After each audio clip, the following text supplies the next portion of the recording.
കുറച്ചു കാലം അവിടെ ജീവിക്കുക, കുശുമ്പും കുറുമ്പും വാശിയും വടക്കും വക്കാണുമായിട്ട് ജീവിക്കേണ്ടതാണോ? കുറച്ചു കാലം വിട്ടുകൊടുക്കൂല. ജ്യേഷ്ഠനും അനിയനും ഉണ്ടാത്തവരുണ്ടാവും. നഅൂദുബില്ലാ. 3 ദിവസത്തിൽ കൂടുതൽ തെറ്റാൻ പാടില്ല എന്ന്.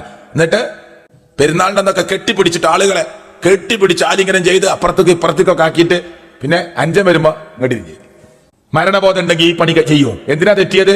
പാപ്പാന്റെ സ്വത്ത് ഓരി വെച്ചപ്പോ ആ മൂല എനിക്ക് വേണമെന്ന് പറഞ്ഞ്. അതിന് ചെറിയ അഞ്ചം പറഞ്ഞു എനിക്കാണ് ആ മൂല വേണ്ടത്. അപ്പൊ നടുക്കത്തോ പറഞ്ഞു എനിക്കാ വേണ്ടത്. എന്നാ പിന്നെ നറുക്കിടാറുണ്ട് മധ്യസ്ഥന്മാര്. അങ്ങനെ നറുക്കിട്ട് കിട്ടിയപ്പോ പിന്നെ പോര് എനിക്ക് കിട്ടേണ്ടതായിരുന്നു എന്ന്. അത്രേ ഉള്ളൂ. അതിനാപ്പ തെറ്റിക്കുന്നത്. അതുകൊണ്ട് ഭയങ്കര കെട്ടിപ്പിടുത്താണ്.